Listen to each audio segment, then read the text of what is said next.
Dr. Mineng is UNEP's Deputy Director for the Africa Office and also UNEP's Africa Regional Climate Change Coordinator. And finally, he is also coordinating the EBAFOSA. So, Richard, over to you. Thank you very much, Oscar, and greetings to everyone who is joining in today. This is a conversation and theme the EBAFOSA Forum for us to have a conversation of what we can be able to learn from what is already happening.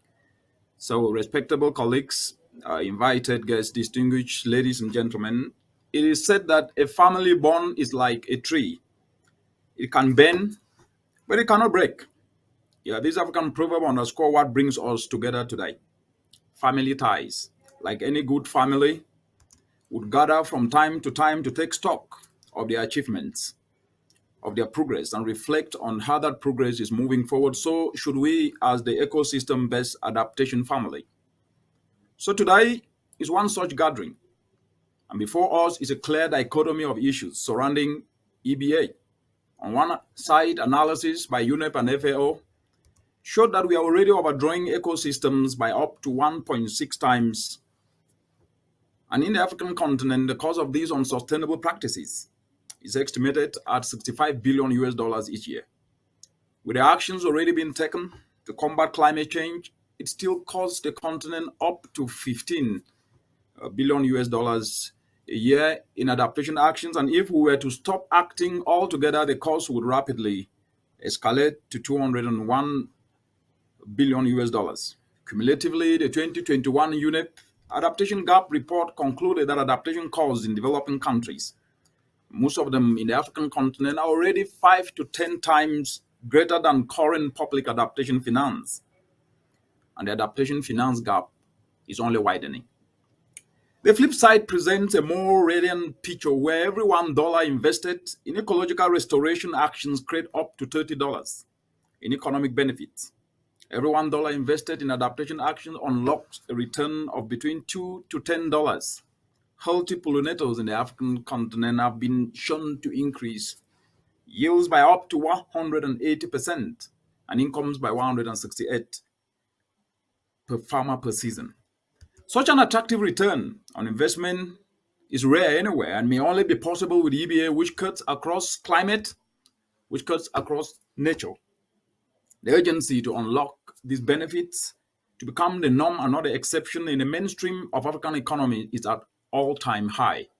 From record inflation, as we're speaking today, exceeding 12%, to record food prices driven by the lingering effects of COVID-19 and the prevailing earthquake of global conflict, and to the relenting climate change affects the urgency for proven solutions that unlock inclusive social, inclusive economic and environmental dividends is irrefutable.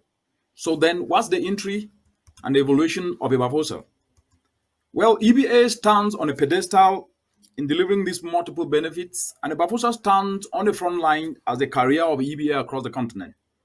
Muted 7 years ago, as a continental framework, EBAFOSA pushed the envelope of knowledge sharing as a tool to influence pro-adaptation and pro-EBA policy investments a notch higher by addressing the missing link that had existed in the continent, whereby this missing link was the need for shifts in behaviors and investments by a multiplicity of actors beyond the silos of only talking adaptation alone. And this was in 4 dimensions. The first was, how do we divest from adaptation silos where most of the adaptation knowledge networks that we had at the continent had a primary incentive for adaptation action, mostly a social well-being, without looking beyond that to address the socio-economic opportunities. EBAFOSA went a notch higher then by premising EBA as part of a composite of viable, marketable, accessible socio-economic solutions that are needed in the mainstream of unlocking opportunities, unlocking food security, economic competitiveness, and enterprise growth alongside meeting climate and environmental obligation.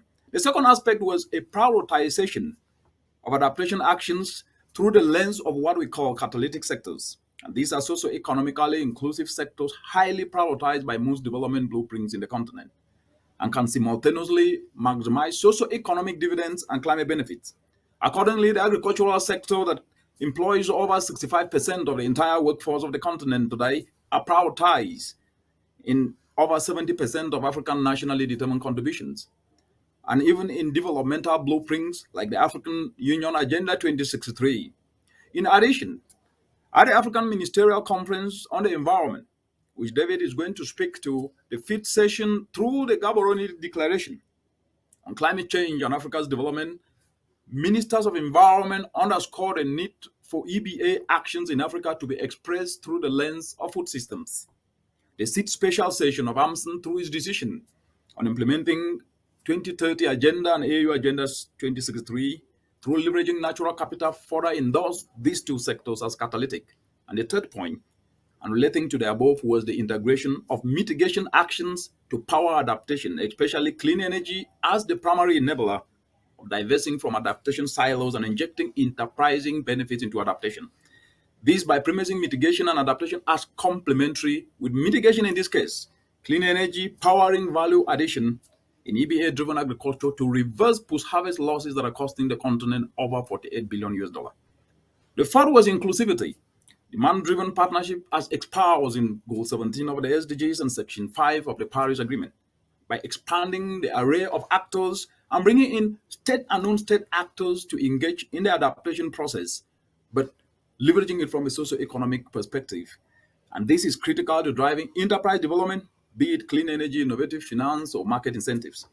And for this cross-sectorial inclusivity to materialize, an inclusively branded space acceptable to actors drawn from diverse sectors and disciplinary backgrounds was needed.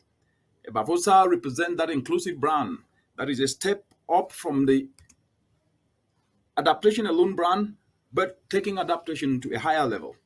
As a testament to its demand-drivenness and acceptability by the highest level of continental policy, EBAFOSA was formally endorsed by AMSN through the Cairo Declaration, which my colleague David Tombisi is going to detail on this. The fifth aspect was to leverage on every willing person out there who is in the adaptation space and those who are not in the adaptation space, so that at least they can take up adaptation knowledge and infuse into their ongoing work voluntarily. Because the amount of money that is needed to bring adaptation impact to scale is not yet there, and more needs to be done. But we need to also leverage on what is happening to bring technical knowledge and backstop this, and that's how innovative volunteerism within the EBAFOSA framework was born. Distinguished colleagues, ladies and gentlemen, that sojourn of EBAFOSA, since 2015, EBAFOSA has expanded its knowledge for pro-EBA policy and investment maximum. Since you will be hearing from some of our actors here today, I will share just the highlights of major enablers of pro-EBA that country partners are taking. The first is delivering knowledge on how EBA and clean energy can climate-proof and maximize productivity of food system. These are, as I've said, the catalytic areas in which most of Africa's population is either engaged or assessed. And targeting these two areas has ensured that we get a critical mass of actors, because the reality is that the informality of the African continent cannot be ignored when it comes to adaptation initiatives. We cannot ignore the over 80% of the informal sector that depends on agriculture but brings solutions, so that at least whether we're talking coastal EBA or mountain EBA, they all contribute to helping ensure that people can supercharge to put food on the table and more money in more pockets. Missing these will mean that we will leave out the bulk of the population. And the second aspect was market incentives. We are working with national standard bureaus of standards, because to infuse the knowledge in how EBA and clean energy are effective tools, we need to integrate it within the policy structures of countries. A National Bureau of Standards to ensure compliance in food safety and productivity standards become important. In this way, EBA alongside clean energy has been integrated into national standards as tools that actors who need compliance can apply. You hear from Uganda and Nigeria.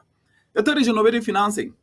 The amount of money needed to drive adaptation initiative is just in paltry sums, minuscule. We need $15 billion US every year. But the reality on the ground is different, but leveraging on structures that are accessible to people is important. And that's why cooperatives become important, because in the continent of today, the informal sector represents a $300 billion US credit market, which remains on tap. by mainstream financier because of its perceived high risk. By working through these communal cooperatives that are the most accessible financing structures for the informal sector and guiding their members to invest in EBA, amalgamated to add value through clean energy, we are tapping this finance towards upscaling EBA. The fourth is youth skills retooling. You can only go to war with the army you have, and you can compete only from a position of strength. In a continent over 60% of the population youthful, if we don't retool their skill to start developing interests in upscaling EBA and bringing in different dimensions from an enterprising dimension, we might be able to miss this. And we've leveraged youth potential and abilities to start partaking in the adaptation space, especially EBA. And we're engaging them directly through training, through leveraging on inspiration and technical guidance to take up and invest in EBA and clean energy to enhance productivity. The fifth is data for policy. We are engaging policy actors to take up empirical data, to take up lessons and examples of successful EBA by the grant actors so that they can use them to inform policy recalibrations towards enabling further expansion. That's how you bring impact to scale. The sixth is working through local governance structures. This is an aspect that has not been experimented across the continent. You can only leverage accessible structures that are accessible to the majority of people in the continent. And Africa's informality can never ever be ignored.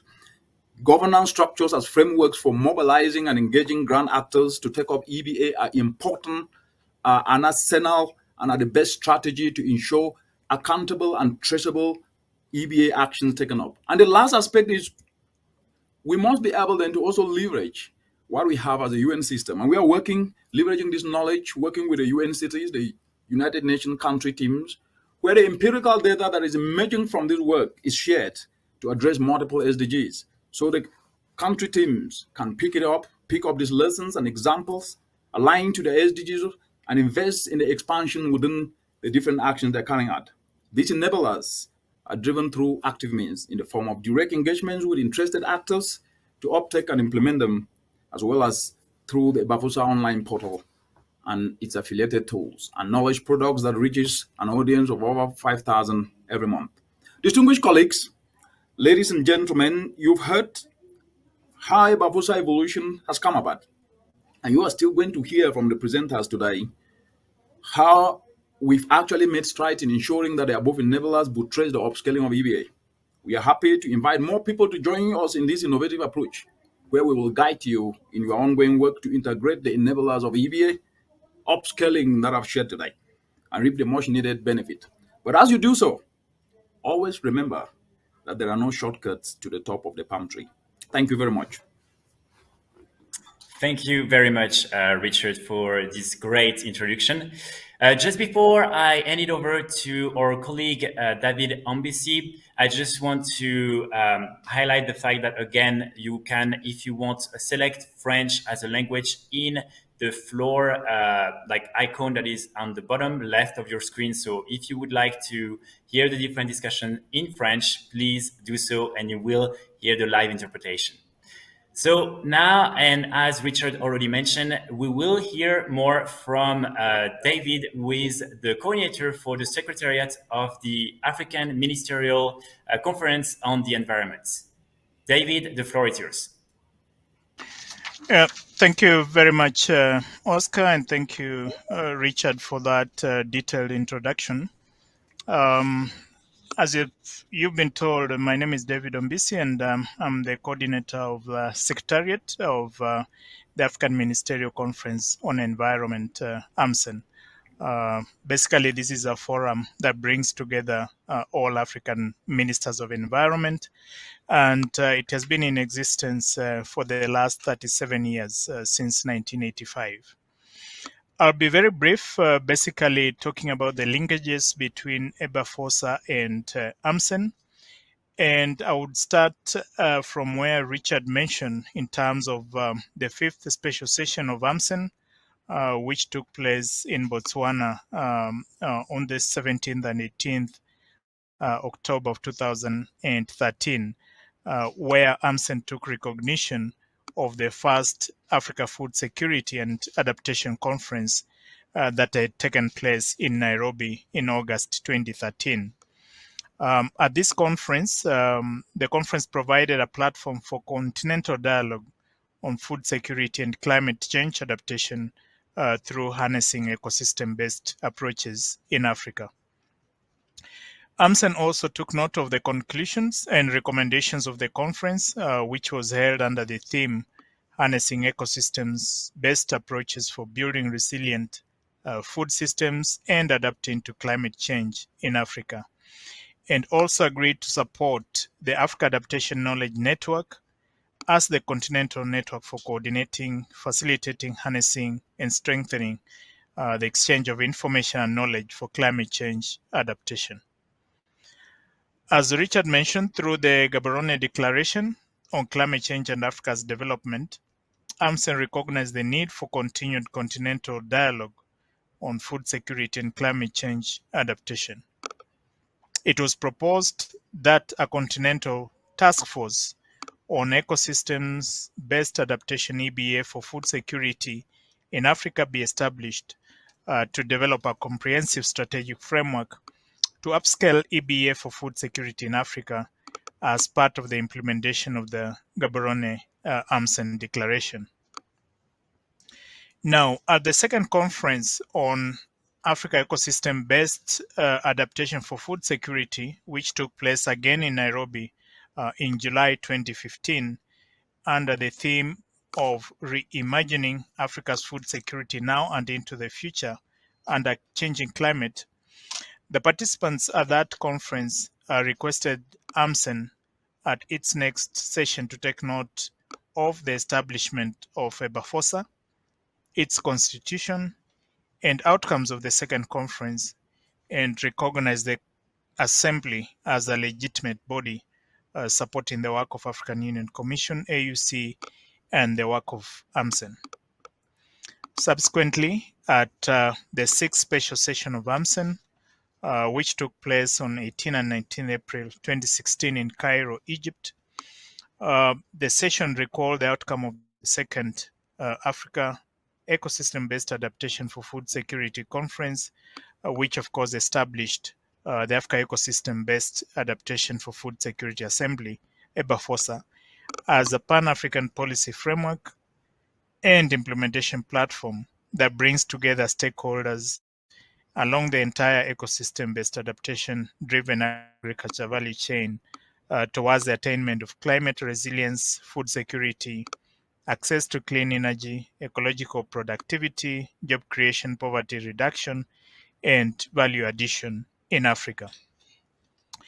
At this AMSEN session, the ministers agreed to support EBAFOSA, acknowledged its constitution and the outcomes of the process that led to the establishment of EBAFOSA as the inclusive Pan-African policy framework and implementation platform that brings together stakeholders and actors along the entire ecosystem-based adaptation-driven agriculture value chain. At that session also, that's the sixth special session in Cairo, AMSEN highlighted that investing in better and sustainable management of environmental assets, such as ecosystem-based adaptation-driven agriculture and clean energy, will reduce in the long run costs and reverse losses from environmental degradation, while at the same time creating wealth for people and supporting the achievement of the Sustainable Development Goals.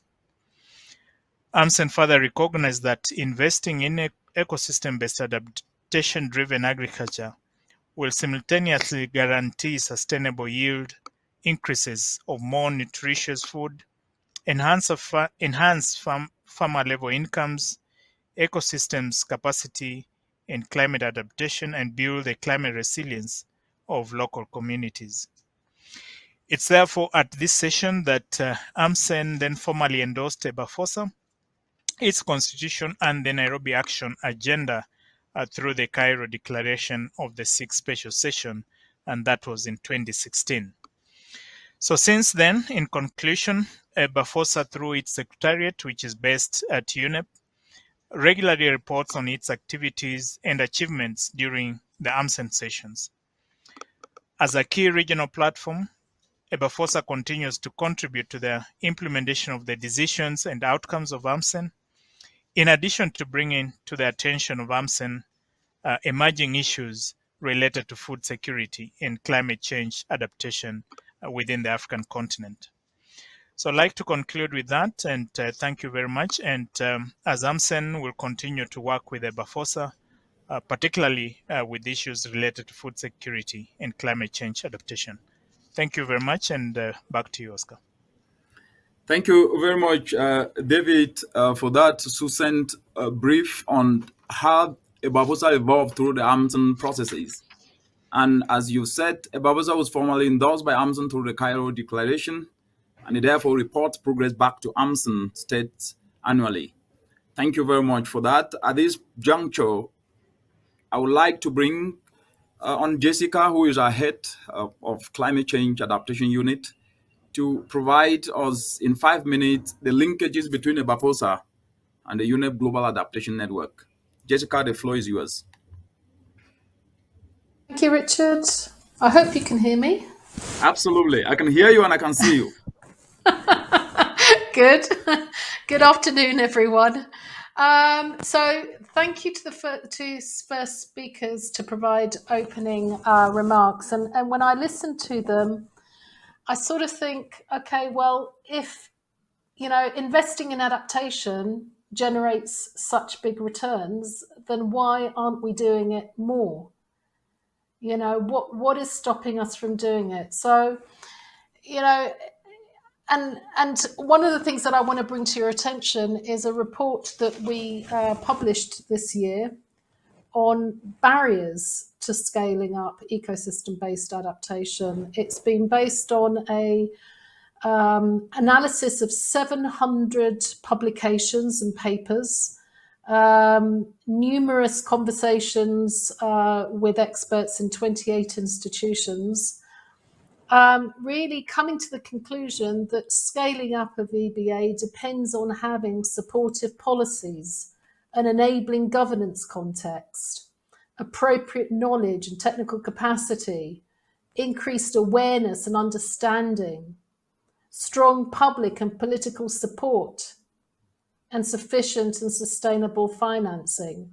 Now, all of these things may sound very familiar, but we are still not there. There's still a lot to do on all of these areas.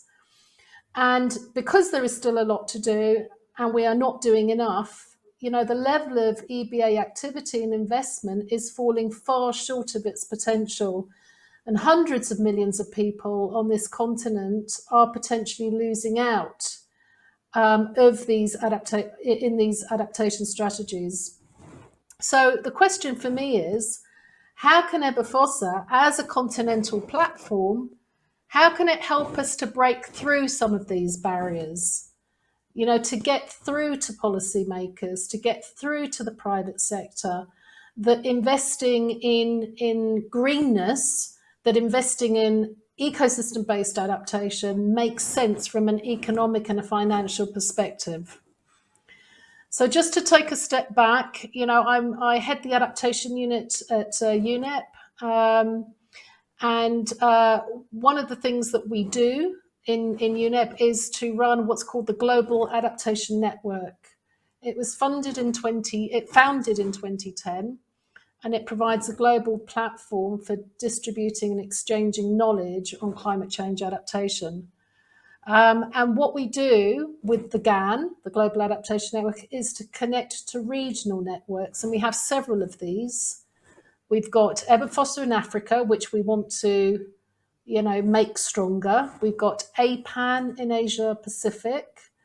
We've got Regatta in Latin America and the Caribbean, and EcoAdapt in North America. So quite often we will hold events that will connect all of these regional networks, to try and get dialogues going even across regions. So we've heard that EBAFOSA was established in 2015. We've heard that it's a continental policy platform and it's meant to encourage and nurture partnerships. We've heard it's got branches in each country, and we've got a secretariat for it. But one of the things that I would really like to hear from participants is how we can make it stronger to serve the interests of the continent. Just some facts and figures. You know, Africa contributes 4% of global greenhouse gas emissions, and yet 6 to 8 countries that are most threatened by climate change are located in Africa. So there is a fundamental inequity there. We heard about the returns of investing. Excuse me. Sorry. We heard about the returns of investing in adaptation. The Global Commission on Adaptation published a couple of years ago some great figures, investing 1.7 trillion in adaptation globally would generate more than 7 trillion in returns. So again, why aren't we investing to the level needed?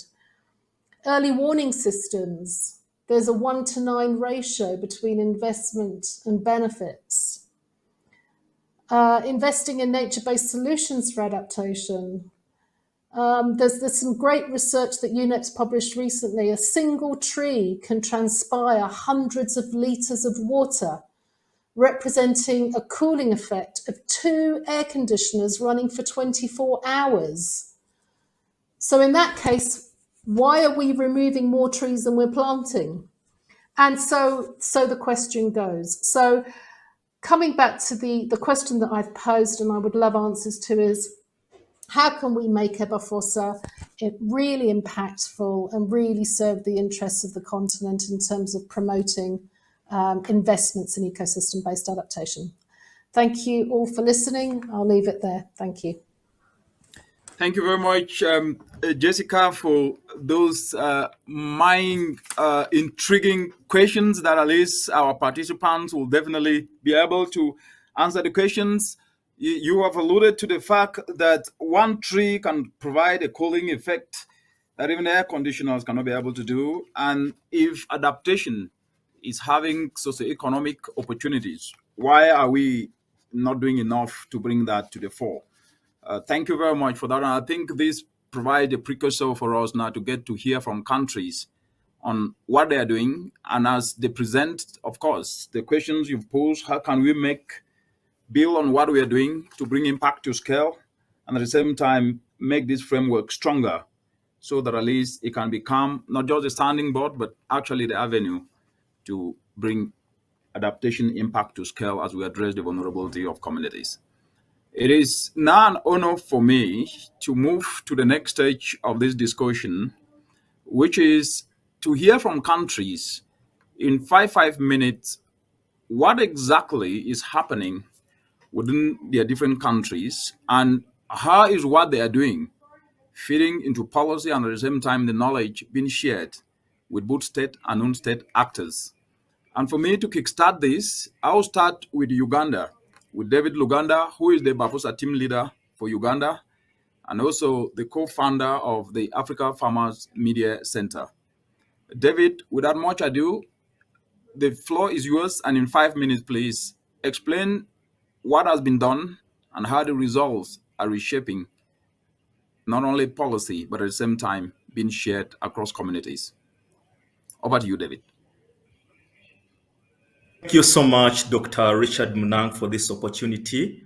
I'm very glad that I'm representing my country, Uganda, and representing EBAFOSA Uganda chapter. EBA has been one of the interventions we have promoted in Uganda as reasons attributed to the gaps which have been existing, whereby we find that in Uganda, agriculture land expansion is attributed to the clearing of forests, and hence this lead to damaging over the ecosystem. And we see that each year over 1% of the land is degraded. But we, as EBAFOSA Uganda, we saw that this can be reversed by introducing ecosystem-based adaptation approaches to the rural communities, mainly the smallholder farmers in Uganda.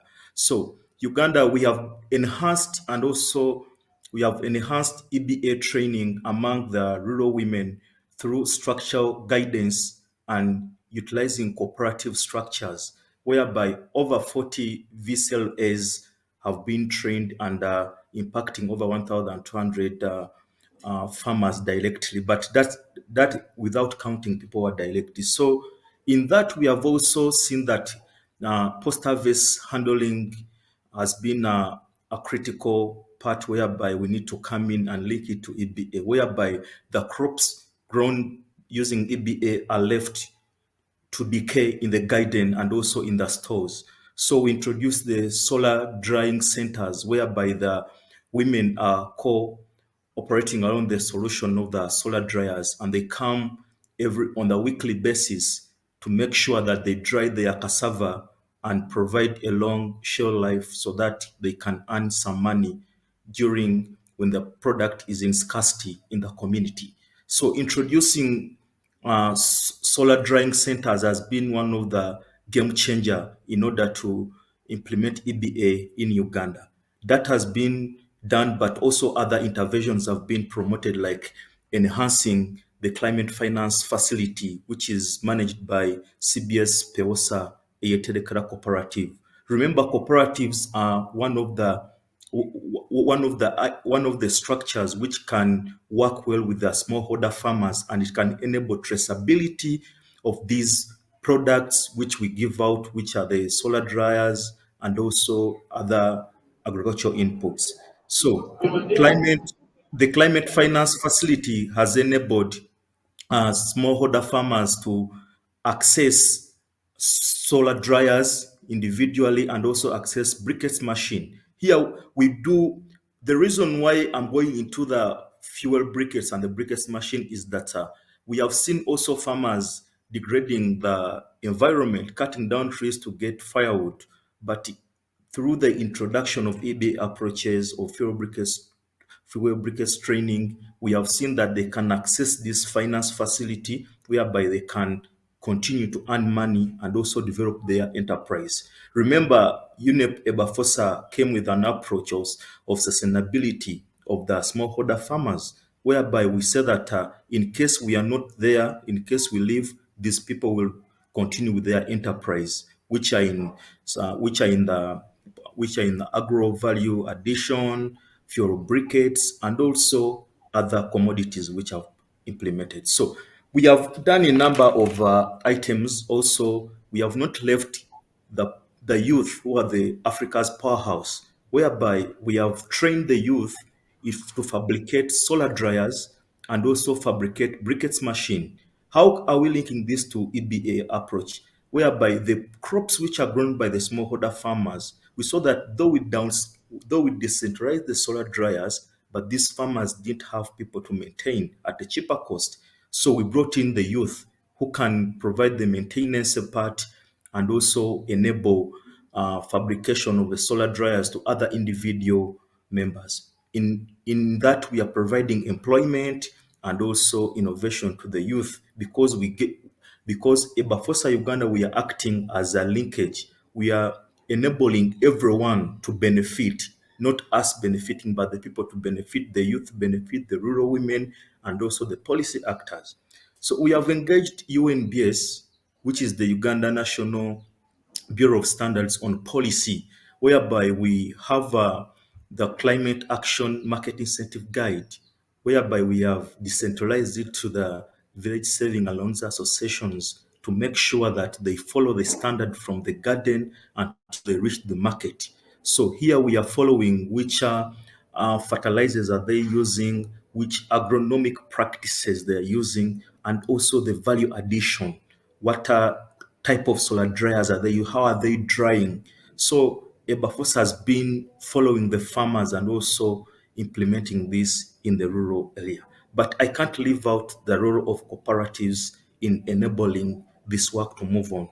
Without the cooperatives, because the cooperative, they engage the women, the youth, and the men into one place which can enable this work to move on. I will mention more when in the Q&A and also during the session because more questions are going to come. Thank you very much, Doctor. Excellent, David. You saw exactly when you saw me, you knew that you were exactly at 5 minutes, and that's how it's going to be with everyone. So when you see the camera, know that at least you have reached 5 minutes. Thank you very much for giving perspective to what is happening in Uganda and how the knowledge that is coming out is being integrated into policy processes and also leveraging structures that are accessible to the people, majority of the people who are bringing EBA to scale, leveraging on mitigation techniques like solar dryers. Thank you very much for that. We will move from East Africa to the western part of Africa, and I will bring on board Mr. Simon Akikayo, who is an innovative volunteerism actor and is driving EBA and climate action solutions in Nigeria to give perspective of how he is engaging the youth and leveraging the structures of local governance to drive EBA. Simon, over to you, and 5 minutes. Good afternoon, Dr. Munang. Good afternoon, everyone. Can you hear me? Yes, we can hear you, Simon, 500%. Proceed. Okay, first I want to give an overview of EBA in the context of food systems and climate change in Nigeria. We all know Nigeria is the world's largest producer of cassava, accounting for about 21% of global production. This statistic significance in building resilient food system is informed by the fact that cassava is a crop that stands highly adaptable to climate change compared to other food crops. Furthermore, projections indicate that while other crops will likely experience significant decline of up to 22%, cassava will experience the least decline. So one very key, one thing that is very key in increasing cassava production in the country is that it's a crucial EBA approach, a crucial ecosystem-based adaptation approach that warrants increased investment. The government has put forward the flagship cassava bread policy to enhance investment in cassava production. So enhancing cassava production is therefore a critical solution that should be expanded. And another critical area of EBA application in Nigeria is addressing degradation caused by unclean cooking. We all know Nigeria is one of the highest deforestation rates globally at 5% each year, having lost 50% of its forests in the past decades. At this rate, the country is projected to lose almost all its forests by 2047. This is because the use of charcoal thrives in Nigeria, and the growing appetite for charcoal is much because it's a cheap source of energy that is used mostly by rural and those living in the semi-urban area. And we all know in Nigeria, about 80% of Nigerians live in the rural or semi-urban area and depend solely on wood fuel for their energy need. And wood accounts for about 37% of the country's total energy demand. Investigations show that out of the total wood demand from the forest, 90% goes to firewood. And on the health front, household air pollution causes approximately 95,000 premature deaths each year in Nigeria. And women who are the most vulnerable, because women do most of the cooking in Nigeria, and they are the most vulnerable to the dangers of unclean cooking, especially smoke inhaled while cooking with firewood. This means that at least 450,000 Nigerian women will die from cooking with firewood or charcoal in 5 years if alternative cooking method is not provided, and not just alternative cooking method, a cheap and a cheap method that is affordable to these rural women. So EBAFOSA work in Nigeria is also leveraging on youth-driven solutions. Youth-driven EBA solution and the spirit of innovative enterprising is working to support this to enhance the application of EBA approaches prioritized by the government. So on gaps in upscaling EBA in Nigeria, the gaps identified relate to lack of commercialization of EBA solutions in Nigeria. Specifically for clean cooking solution, the lack of better alternative pushes community to continue using charcoal and firewood biomass, which drive deforestation and degradation. For example, in one of the leading deforestation risk area, which is Nasarawa, where most of our pilot study has been done in Nigeria, see that it is estimated that over 1,000 hectares of forest is lost every year from Nasarawa because of charcoal burning and firewood. And production of just 15 kg of charcoal results in the depletion of 0.038 hectares of forest, and every month over 130 hectares is lost. These losses reflected a significant gap in the need for consumers to shift towards cleaner cooking solutions. There are also need for skill development in developing alternative clean solutions that are more affordable and better than charcoal and firewood. So Yes, on Simon, the maybe health front, you get to straight to what has been done to close those gaps in Nigeria. okay, there's a lot of intervention has been done to bridge the EBA upscaling in Nigeria, and the focus was to address gaps by building on already ongoing work in the country. The key intervention were as follows. One, we tap into local governance structure as an accountable structure for EBA upscaling. The Emirate of Nasarawa was engaged to mobilize local communities in the uptake of EBA enablers, solar dryers for value addition, and fuel briquettes for clean cooking. Up to 50 community members that are high users of charcoal and cassava processes were mobilized through the emir, through the traditional governance structure, in taking up enablers of ecosystem-based action. And also, we established structure for policy linkage to enhance uptake of EBA enablers, which is the National State University, KEFI, called UNSUK, was engaged in providing policy for uptake of EBS enablers for fuel briquette and solar dryer.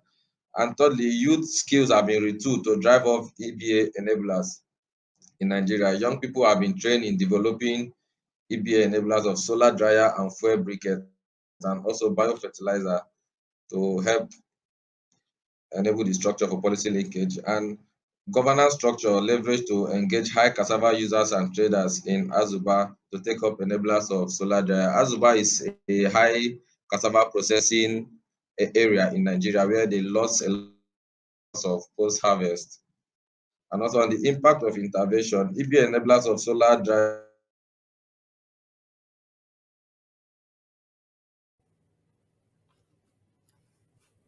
It looks like we've lost Simon, and I think this is expected, so we have to adapt since this is an adaptation discussion. And I will then move to the next speaker, who should be Michelle, in 5 minutes to detail exactly what through the framework of EBAFOSA has been done in Cameroon as we wait for Simon to come back. The floor is yours, Michelle. Michelle is the EBAFOSA president for Cameroon, and he is also the chief executive officer of Action for Development. Michelle, the floor is yours, and 5 minutes, please. Detail what has been done. Yes, Simon, we lost you, and now that you are back, please conclude in 1 minute. We lost you from the point where you were talking about youth being guided to develop clean energy solutions of solar dryer to help farmers using EBA to upscale. And so please run up, and we'll get back to you during question and answer. Note is that EBAFOSA knowledge management to inform policy covers both knowledge generation and knowledge sharing.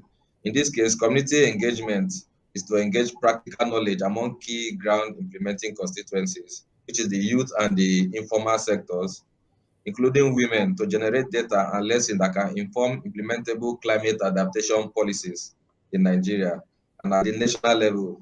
And grant actors with ongoing actions like the solar dryer and the fuel briquettes already going on in Nigeria, using nature-based solution. These grant actors with already ongoing work generate data and practical lessons that provide feedback to inform national policies and implementation trajectories. In this way, this work generated lessons that from nature-based solution for upscaling knowledge of policy and non-policy actor at the state levels. So specifically, the case of after the training, the VSLAS, which we call Village Saving and Loans Association, they applied all this knowledge they gained, and the knowledge also generated have been shared with the Bureau of Standards in Nigeria, which is the standard organization of Nigeria Food, Drug Administration and Control, which is also helping to build standard and guide standard on cassava and also clean cooking in the aspect of briquettes. So maybe Thank you. because of the question and answer session, I'll get to answer more questions as it relates to EBA upscaling in Nigeria. Thank you very much, Simon, for that presentation, for showcasing practically how simple actions generating data can help fit into influencing policy processes, as well as inspiring other actors to pick it up when the enablers and the incentives are in place. Thanks for that. I will get now to Central African region, Cameroon. And Michelle, please, the floor is yours. And in 5 minutes, explain what has been done in Cameroon and how has that impacted not only policy processes, but at the same time benefit the communities that are leveraging EBA solutions, as well as enablers of EBA. Over to you, Michelle.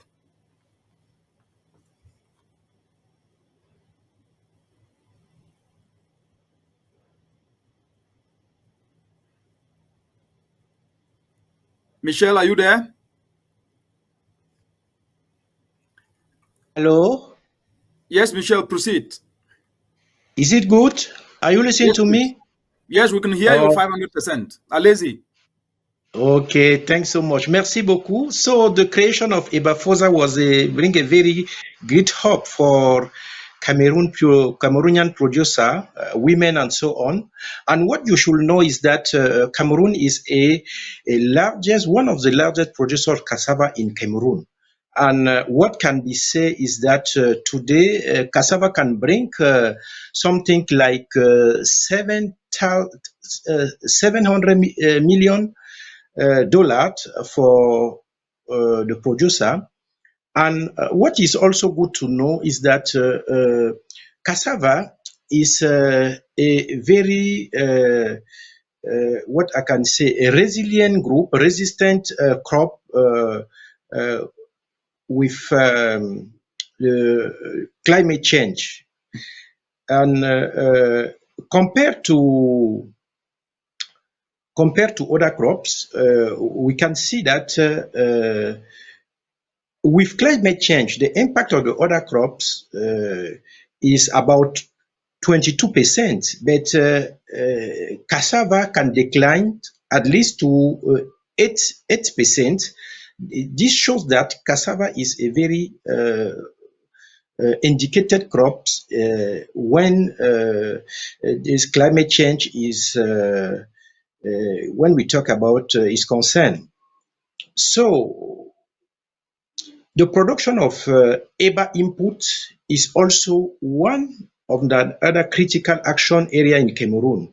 For example, the application of biofertilizer in the country has proven to increase food surplus from 38 to 78% and reduce the number of farmers struggling to meet their harvesting target from 22% to 3%.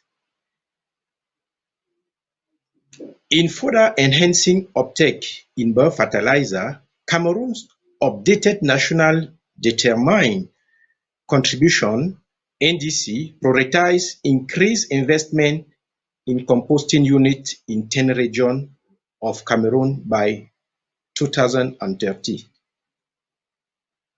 So, EBAFOSA work in Cameroon is working to support the country in enhances the application of these EBA approaches already prioritized by the country, especially the enhanced investment in cassava production and biofertilizer and other ecological agro input. So, what are the gaps with the upscaling of EBA in Cameroon? The common denominator of gap is that they obstruct the establishment of market approaches to upscaling EBA. This includes lack of value addition, where Cameroon lost between 20 and 50% of what is produced annually to post-harvest, lack of access to affordable debt capital, the need for skill in developing and decentralizing, deploying EBA solution for market uptake, lack of affordable access to inputs such as biofertilizer, considering the scarcity think market fertilizer price that have increased by 70, there are 70, even up to 100%. Lack of value added action that provide market pull factors to enhance investment in EBA, lack of enabling policy incentive to enhance investment in EBA. These guides were established through the feasibility study conducted in the 5 agroecological zones of Cameroon.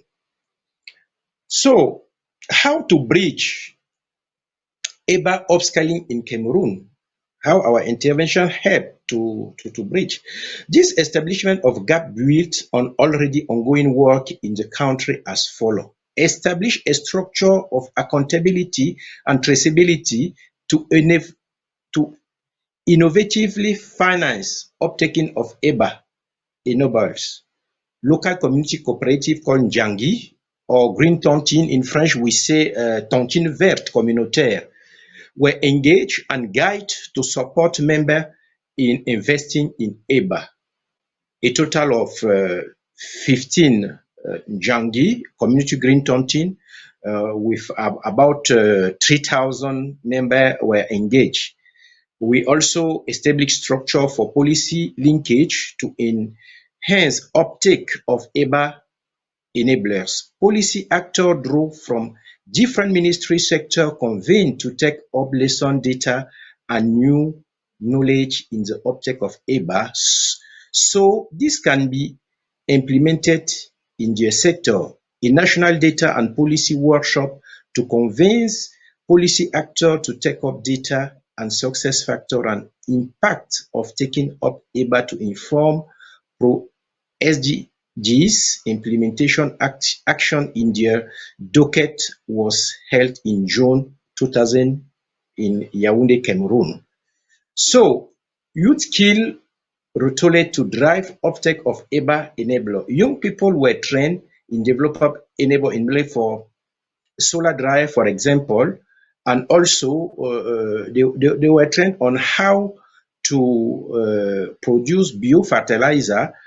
Also, we can say 500 community members also were trained how to use biofertilizer and biopesticides. And we can also see that up to 3 solar dryer of were built here, and something like 200 to 500 liter of biopesticide using what we call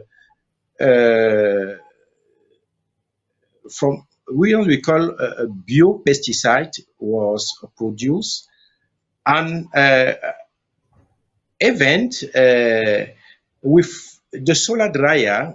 The solar dryer really show people how they can gain money by break down this problem of post-harvest food technology. So I will not continue too much, only to say that with the with the solar dryer, the cassava post-harvest losses decreased from 90% to less than 5% of the initial product.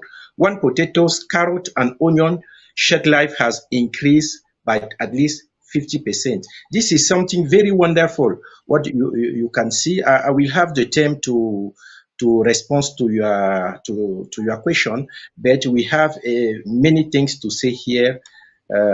So I will not take too much time. Thank you for listening to us. The only thing that I can add is that we are not work in silo. We are working with all the other stakeholders in Cameroon, include the standard body and the Ministry of Agriculture and so on. So thanks so much for listening to me. Thank you very much, Michel, for bringing together the catalytic approach that is being used, focusing on the priority area and answering the question that my colleague Jessica did post. What are the barriers preventing the uptake of adaptation? I think from Uganda to Nigeria and to Cameroon, you have identified some of the barriers, lack of value addition, disincentivizing uptake of EBA, and at the same time, also leveraging accessible structures like Njangi.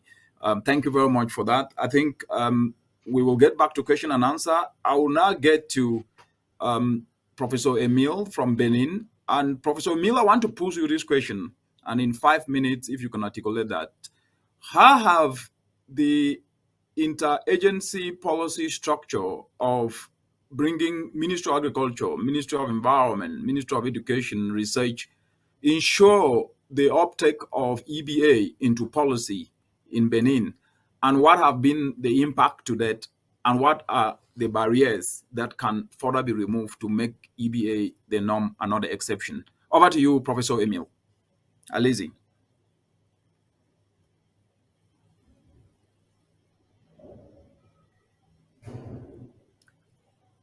Professor Emile. If Professor Emile is not, then I'll go to Dr. John Boateng, who is the president of EBAFOSA Ghana. And the same question, Prof, goes to you.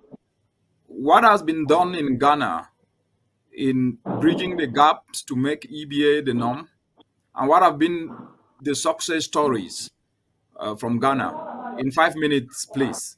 Over to you, Professor John Boateng. Thank you very much, Dr. Minan.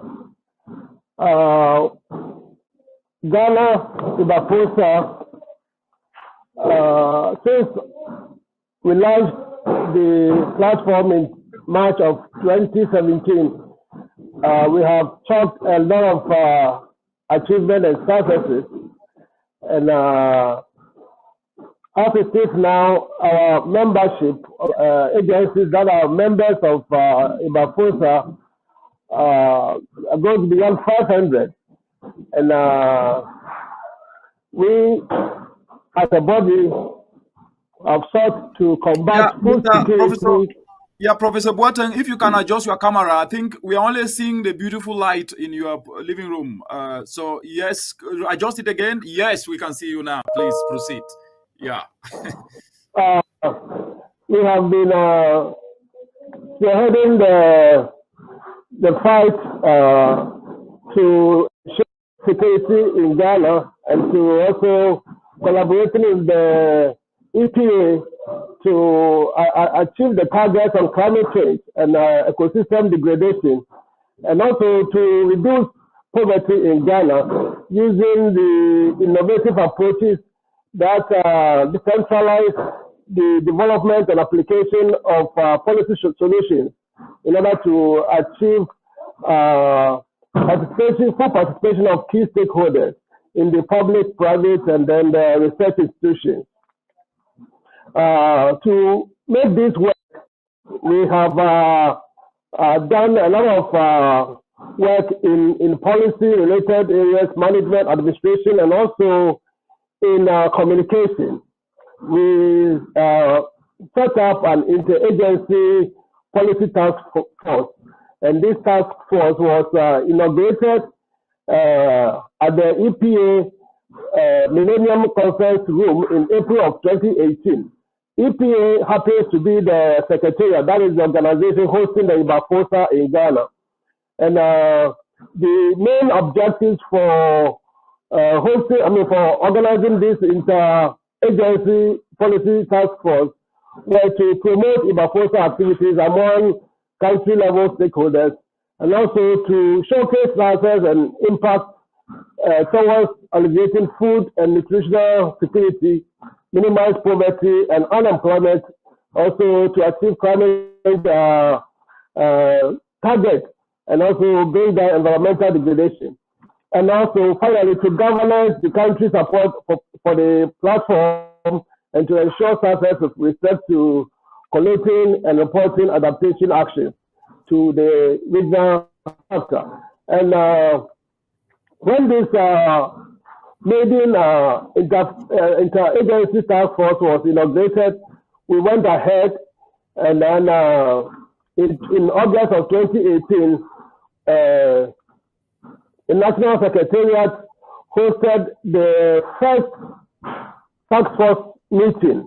And then the meeting was attended by representatives of the EPA, Ministry of Environment, Science and Technology. Yeah, thank you very much, John. Thank you. I think thank you for putting in perspective. We'll come back to you during question and answer. And thanks for putting in perspective how EPA is being leveraged to drive EBAFOSA activities, especially the uptake of EBA, by engaging other actors and using that policy space and putting in place the interagency policy task force has actually tried to bridge the gap when it comes to policy synergies. Thank you very much for that. We'll get back to you. I think I will get now to Sierra Leone, to the president of EBAFOSA Sierra Leone, Mr. Edward Njingsu. Please, in 5 minutes or less, if you can put in perspective what EBAFOSA has achieved in Sierra Leone, that will be appreciated, so that at least we can now get to question and answer and have an interactive session with those who are listening in. Over to you, Mr. Edward.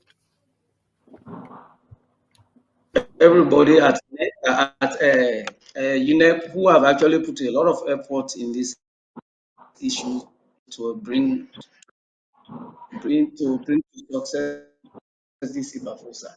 I think one of the key issues that we realized when we actually signed this UNEP for this EBAFOSA was that the community involvement actually in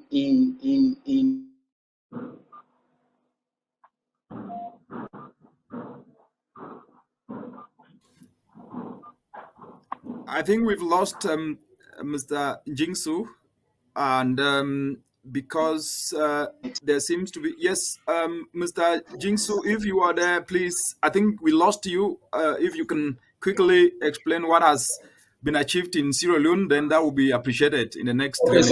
So therefore we have now a very strong structure at community level that will assist in the implementation of a climate change and adaptation project at community level, assisting government and other agencies that are really doing community interventions in adaptation and climate change level, climate change projects. So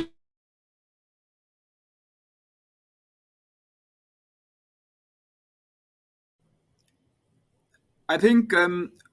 Njingsu is having poor internet connection. I think for the sake of making sure that at least we don't lose time, I will hand over now to Oscar to then take over from here. Oscar, over to you. I think we lost you, Mr. Njingsu, okay. And I think we'll get back to you. We'll get back to you, Mr. Njingsu, during question and answer. I think okay. We lost you, then you are back. If you can, in 1 minute, please, just summarize what has been done so that we get to question and answer, because I think you have internet issues. Okay, so what I'm actually thinking is that we have created ownership of EBAFOSA at national and community level. All partners are part of it, and we are part of all the other climate change and adaptation policy interventions and implementations. So necessarily we have been part of that process, and we will continue to be part of that process. Thank you very much. Yeah, thank you very much, Mr. Njingsu, for the great work you are doing with all the actors across the continent on EBAFOSA. I think Sierra Leone, you've done an excellent work with engaging policy actors to decentralize to community level. Oscar, over to you.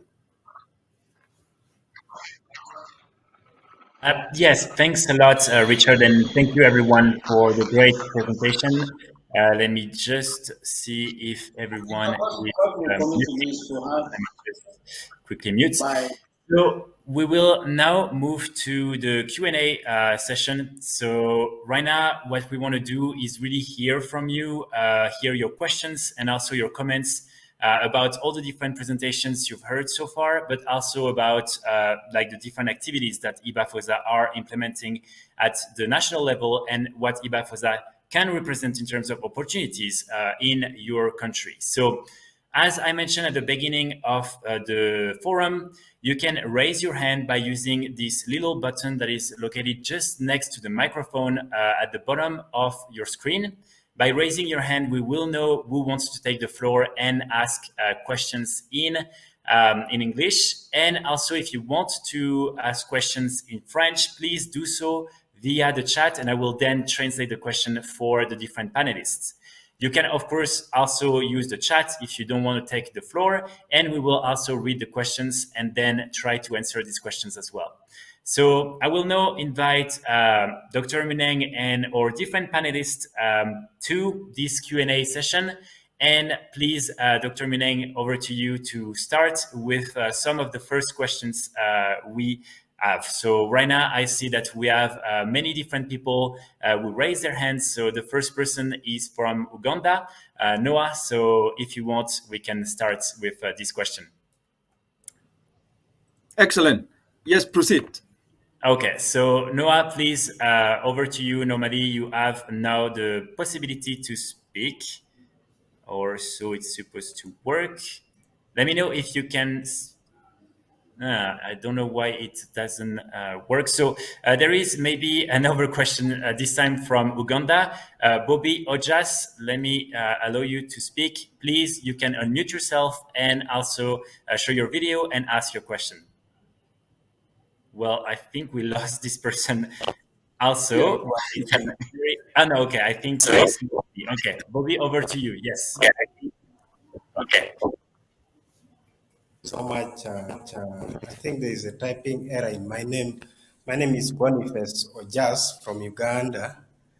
I'm the team leader at Karamoja Go Green.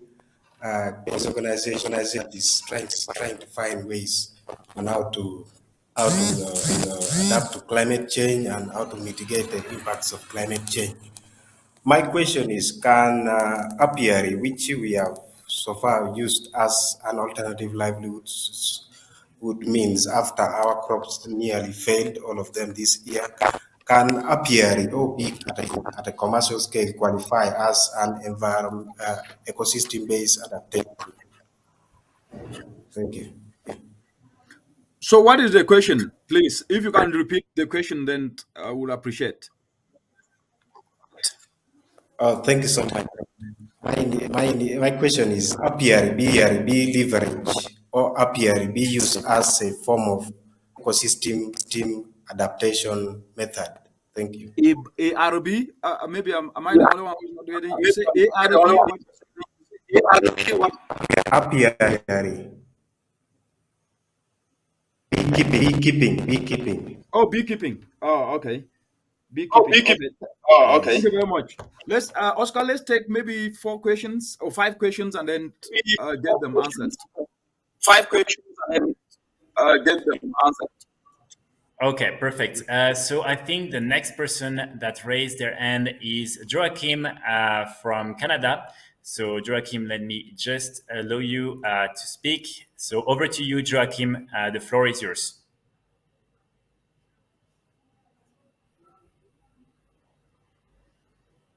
Joachim, can you? I don't see, unfortunately, Joachim. So if, unfortunately, Joachim is not able to participate at the moment, I don't see. So we had a couple of questions from the chat as well, Richard. So let me maybe go through a couple of them. There is a first question that is coming from Sophia Lazar from South Africa, and she's basically saying that there is always this talk between global north and south, but what if we as one continent put hand in hand and share our knowledge, database, and experiences? How do we convince West to invest in our project while here in Africa, local stakeholder doesn't trust young researcher enough to invest? So this is the first question we received through the chat. And then we had another question from Lilian Capengo from Germany, who is asking how can the youth be involved in the research for EBAFOSA, which is also a very important question. And then maybe we have a final question from Faye Cassian from Cameroon, who is asking how are community-based organizations involved in EBAFOSA activities in relation to adaptation and climate resilience. And I think that Joachim is now here. Joachim, if you can maybe ask your question as well. Okay. Now, can you hear me easily? Yes, we can hear you. Okay, nice. Thank you very much. I would like to speak in French so that my team in Benin can hear me as well. Yes, I will try bonjour to tout le monde. Yeah. Ok. Bonjour tout le monde. Je m'appelle Joachim. Je travaille avec l'Association nationale des femmes agricultrices du Bénin. C'est un grand regroupement de femmes qui sont dans la production agricole au Bénin. Et nous avons des projets en adaptation au changement climatique. Et aussi, nous voulons aider chaque groupement de femmes à partager les connaissances que nous avons, parce que nous avons plein de connaissances en fertilisation des sols de manière naturelle. Et nous voulons aussi partager, profiter des connaissances du programme EBAFOSA. Mais ma question est la suivante. D'abord, comment pouvons-nous être un membre actif du programme? Et aussi, qu'est-ce que vous pouvez nous apporter comme soutien dans les différents domaines? Parce que l'Association nationale des femmes agricultrices de Bénin, c'est un grand groupe qui couvre tous les départements du pays, du nord au sud. Donc, je pense qu'il serait vraiment intéressant si Dr Richard peut nous aider et rapidement à devenir membre, parce que moi, je suis un conseiller dans le domaine du changement climatique, mais à l'extérieur. Bon, je suis béninois d'origine, mais à l'extérieur. Merci. D'accord, merci beaucoup. So just to translate very briefly, Richard, so this person is part of the Women Association for Agriculture in Benin, and they have a lot of adaptation projects, and they would like to know how they can become an active member of EBAFOSA and what type of support we can bring to them, especially in terms of knowledge sharing and in sharing the knowledge that they have in these type of activities. So I think for now, we will go through these different questions and we will then go back to the chat and also see all the other questions we received directly already. So over to you, Richard. Excellent. Thank you very much, Oscar, for coordinating these aspects of question and answer. I think there are some of them that I will have to hand to the countries to answer, but there are some that we need to answer from the Secretariat here, especially the one on beekeeping. I think Boniface, thank you very much for that. One of the key important aspects is that beekeeping actually contributes to pollinators that actually contribute to 75% of crop production. So what you need to do from a business dimension is to start to look at how beeswax can actually be able to be processed, and you could actually dry that using solar dryers to add value to it so that at least it doesn't get spoiled. That's another way that you can actually be able to handle that. I think on the question to Sophie, good question, political, but this is the answer. The platform of EBAFOSA is an inclusive framework that brings everyone together, and that ensures knowledge sharing from east, west, north, south, central. And that's what is happening here today, as well as the newsletters and the website that carries this information.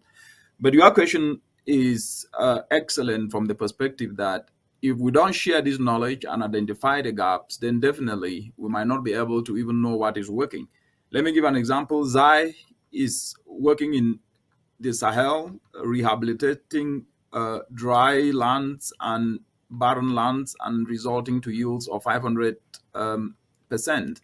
So sharing that knowledge is very, very important and can help inform research. So your question is more to make sure that we share knowledge and leverages the frameworks like EBAFOSA and the Global Adaptation Network to do so. On the question of youth involvement, actually EBAFOSA, I call it the turbocharger of EBAFOSA is the youth, and you saw them today representing EBAFOSA in Uganda, in Nigeria, and you heard Cameroon actually talking about training young people to turn waste to fertilizer, as well as training young people in Nigeria, Uganda to turn waste to briquettes and fabricating solar dryer. So youth are actually key and are actually leveraging on innovative volunteerism. So actually, EBAFOSA is a space for youth, and all the researchers should be able to engage and register and become part and parcel of EBAFOSA. On the question on how communities are involved, I will not answer that. I will allow David 1 minute to answer that, Michelle to answer that, and Simon to answer that now. So I'll get David, please, in 1 minute. How are you engaging the communities? On mute, please. Yeah. We are engaging the communities through the solar drying communities, whereby we are leveraging on the existing structures of the cooperatives in Uganda. So whenever we find a cooperative, we speak to their village savings and loans association. These are so that our approach starts from down to top. So the cooperatives enable us to reach to their community, and the stakeholders are the rural women, the youth, mostly. Due to traceability, we find that these people, at least we can trace them at any time, any possible. Though we have other projects and products for the urban youth and urban farmers, whereby we link them to fabrication and also fabrication of the briquettes machine, of the solar dryers, and also making value-added products. Thank you very much. Thank you very much, David. I know I gave you 1 minute, you haven't exhausted it. So how have those communities been engaged in uptaking innovative financing solutions? 30 seconds. This innovative financing was, we saw a gap whereby these people can't carry out climate action solutions. So I've talked on the cooperatives. They bank on their groups. Most of them don't have collateral security. So by the time they go to the CBS Pewosa cooperative, already they are meeting on every weekend or weekday, so they can get the money through a small loan. After getting that money, they can purchase a machine, and that machine is being fabricated by UNEP, EBAFOSA Uganda youth who are trained. So after that, we train them so that they can become enterprising. They sell to the community and take back the money to the cooperative. They enjoy the saving. Thank you very much. Michelle, 1 minute. How are you engaging communities?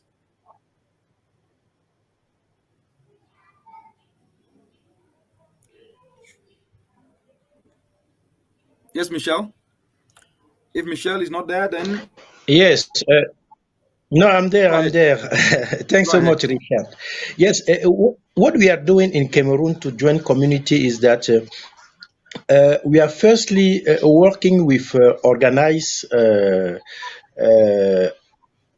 producer, women and youth, and in cooperative or other type of association. And what we bring, we just use a traditional organization that is called Njangi. Njangi is a sort of save and loan organization in the village. We help people to come out with their own money to support, to finance their project. So where there is people are not really used to that, we try to bring them this green financial mindset using the approach, the tontine approach, to do that. And after that, we try to work together with what are your traditional knowledge about adaptation, what has been done so far in your area. So we try to do that, and now we build what we call the action plan of the tontine together. And after doing that, we try to find where we will have fund to support the project. And essentially, the fund are in the community. The community is the first. The member of the community are the first using tontine to come out with money to support your project. So this is the way that we are acting. Thank you very much, Michelle. I mean, this is quite very interesting. Simon, how are you engaging community in one minute?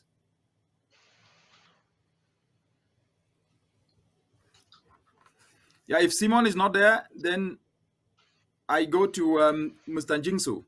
How are you engaging community in 1 minute with the work of EBAFOSA? Well, what we did actually from the initial stages is to ensure that we actually created a very strong structure across the country. And we also have trained them as climate change ambassadors, the youths, so that they have a lot of knowledge on climate change, and they have a lot of information. And we also link them up with the climate change actors from our database, so that whenever they are going, they contact them, and also they are using them in the community, even with regard to the ministry. Like, for example, the forest reserves.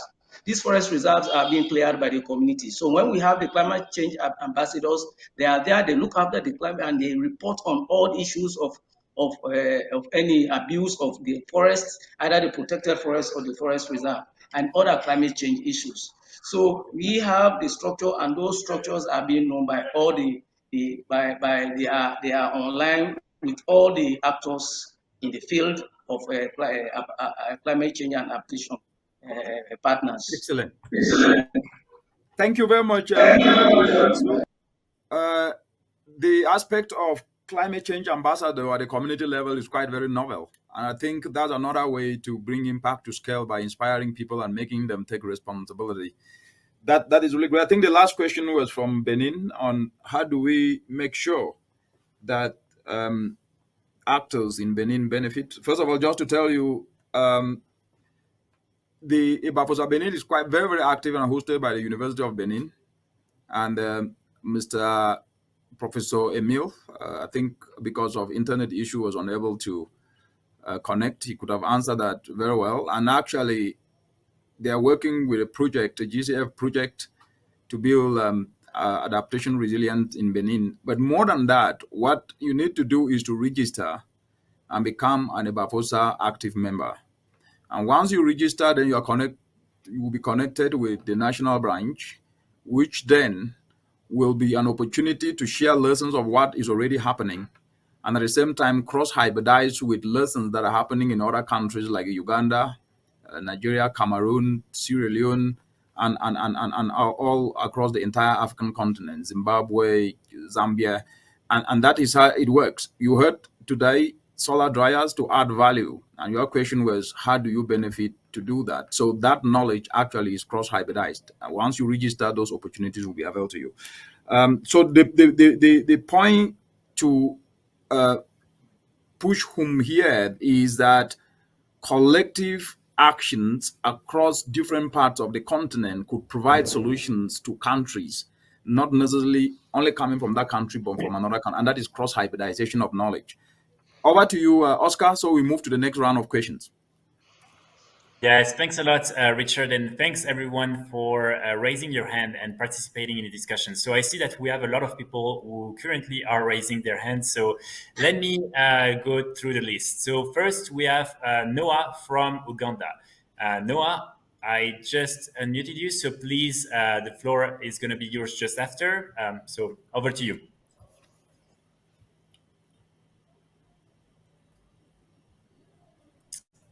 Noah from Uganda. Okay, while Noah is connecting, we have another question from Mensa from Senegal. So Mensa, over to you. You can unmute yourself and you can ask your question. Vous m'entendez? Je vais aller en français. Oui, nous vous entendons. Ok, merci beaucoup pour cette opportunité que vous nous accordez. Je suis Vincent Tchédé. Je suis vice-président EBAFOSA au Togo. Je suis actuellement au Sénégal. Ma première question est une petite question de curiosité. Elle va à l'endroit de l'intervenant du Nigeria. Il parle d'aider, qu'ils aident le manioc à s'adapter à son écosystème. Je suis un peu curieux de savoir comment ils le font, étant donné que le manioc tel que je le connais, comme fils de paysan et paysan moi-même, et chercheur en adaptation des écosystèmes, j'aimerais savoir quelles sont les difficultés que le manioc rencontre chez eux là-bas et qu'est-ce qu'ils font de façon claire, concrète pour aider ce manioc nigérien à s'adapter à son écosystème. Ma deuxième question va dans le cadre de l'engagement de la jeunesse au sein des BAFOSA. Je suis peut-être à moitié déçu que nous n'avons pas beaucoup de jeunes autour de cette table. On ne peut pas ignorer l'apport de la jeunesse dans les travaux des BAFOSA en Afrique, que ce soit au Ghana, que ce soit au Nigeria, que ce soit dans tous les pays. On dirait que on a la jeunesse en front line de l'engagement des BAFOSA. Ça, on ne peut pas le nier et c'est le succès des BAFOSA par rapport à d'autres regroupements. Et BAFOSA, c'est un regroupement d'action. Ce n'est pas que pour des dialogues inutiles, c'est un regroupement d'action et on a la jeunesse au front. Je tiens à remercier le docteur Mounang pour ce succès qui reste jusqu'à présent unique sur le continent. Mais ici, par exemple... Je pense qu'on va prendre la question et je vais juste essayer d'en prendre quelques-unes autres et on va essayer d'y répondre. Merci beaucoup. So just to quickly translate, this person is the vice president of EBAFOSA in Togo, and he has two questions. The first one is for the representative of Nigeria. So the person mentioned that apparently in Nigeria it was possible to adapt the manioc to the new ecosystems and to adapt really these different cultures. So he's interested in understanding how exactly it's working. And his second question is about the youth engagement within EBAFOSA. Unfortunately, he mentioned that today there were not really a lot of youth at the table.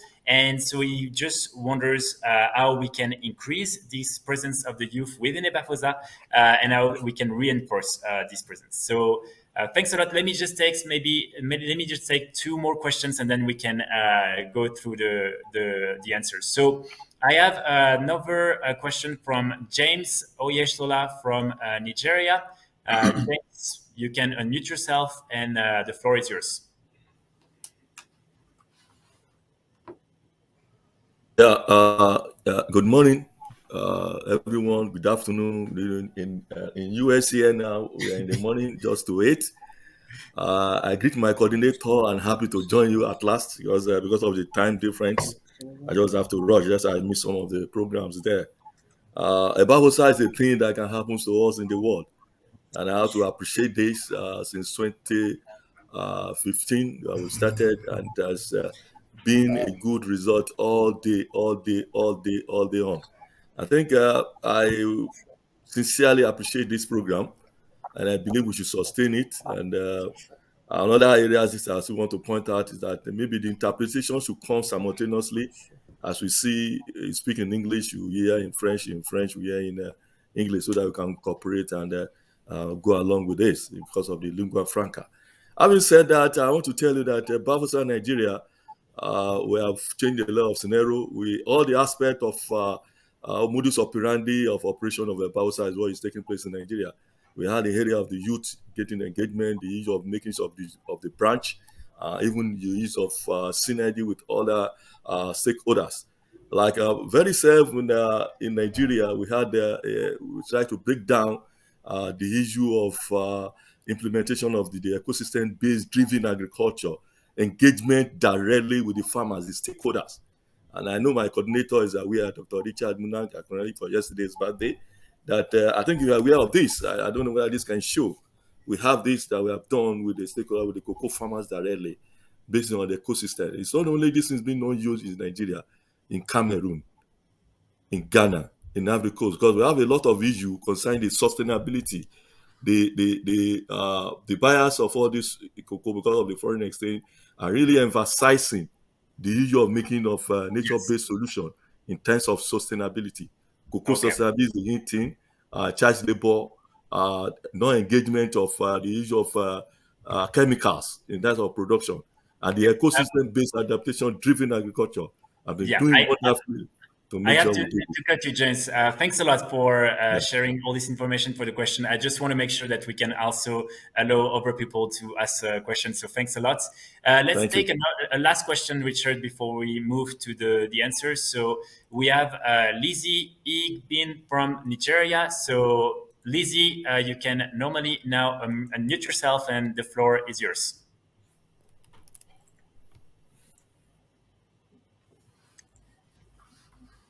Lizzie, can you unmute yourself? Otherwise, we will. Okay, so I don't think, unfortunately, it's working right now. So let's take a last question from Lilian from Germany. Lilian, you can unmute yourself, please.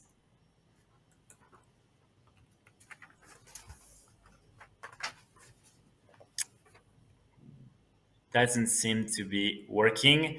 Okay, so maybe instead we'll just take one question from the chat. So there is one question from Paz from UNEP, who is asking, does EBAFOSA have a pool of EBA experts and resource persons that EBAFOSA members can benefit from when implementing EBA interventions? Thanks. Over to you, Richard. Yeah, thank you very much, Oscar. For this amazing moderation. And first of all, thanks to everybody who is contributing, because I think most of them are not questions. And thanks the president of EBAFOSA Nigeria, Mr. James Olisuela, for connecting. The time difference, it could be quite very tricky. And thanks for the good work you're doing. I want to answer the other questions by providing this chapeau. The EBAFOSA is not a project. So it's a framework that engages everyone, youth, women, scientists, academia, everybody, voluntarily. And the idea was that across the entire continent, there's a lot happening that we don't know. But at the same time, you cannot force people to be engaged in sharing their ideas if they don't want to, or if they don't know what they're going to gain out of it. And therefore, the framework leverages on that voluntary engagement, and at the same time, also provide knowledge that can be uptake by different actors. So EBAFOSA doesn't reinvent the wheel. It builds on ongoing initiatives, all those that are starting that can integrate EBA and other climate action solutions. I thought I could say this so that at least I can get to Mensa's question, which is the second part that I'll answer, and I think colleagues should also provide perspective. The continent of Africa have over 60% that are young people. And one of the biggest barriers that we don't discuss all the time, which I think I've been really pushing this, is that willing youth are very few as compared to youth who will get to where they see benefit. And therefore, we need to recognize the fact that we need to inspire young people and make them understand that short-term pain for long-term gain. Engage in climate action solutions of EBA. Learn how to make biofertilizer, because that's the market opportunity that is growing at 5.9%. And that's how you can build a socio-economic investment opportunity. If you want to come only when you see an opportunity, it will not happen. And that's why here today, forums like this, if this forum was about something else, maybe dancing, enjoying, that's okay. I'm just trying to answer Mensa's question, which he knows, and I know he was asking this, he knows. He himself is the vice president of EBAFOSA Togo, and he's tried everything possible to bring youth, and he is unable to get them. So how does this work? You show proof of concept by showing that EBA adaptation initiatives are investment opportunities, and then from the results, that help as a pull factor to bring young people. And that's what we need to continuously do, showcase the value, socioeconomic opportunity of EBA and nature-based solutions so that young people can start to engage in it. And then spaces like these, lessons are shared, and then we use the success stories to continuously inspire young people. That's one. On your question on cassava, which Simon was supposed to answer, is not. I think he had internet connection issues. I think the focus on cassava was through the lens from what he explained, adding value that there are communities that are producing cassava using EBA approaches, but they do not want to continue producing, because when they produce, the cassava gets spoiled because there's no value addition. So what was the intervention? To provide solar drying solutions to communities so that they can, and he used the example of Azuba, whereby they're using solar dryers to dry the cassava and turn it to gari. And as a result of that, it's incentivizing uptake of EBA solution because they now then apply in their farm because they know that the cassava is not going to get too wet. I think that was the same in Uganda. I think that was it. And then James was more bringing perspective of what he is doing, and other actors are doing a lot, and we have to appreciate them. Over to you, Oscar. Yes, thanks a lot, Richard. So let's take a few more questions from the people who raised their hands. The first one I see is from Mamadou Barry from Senegal. So normally you will be able to speak. Please unmute yourself and the floor is yours.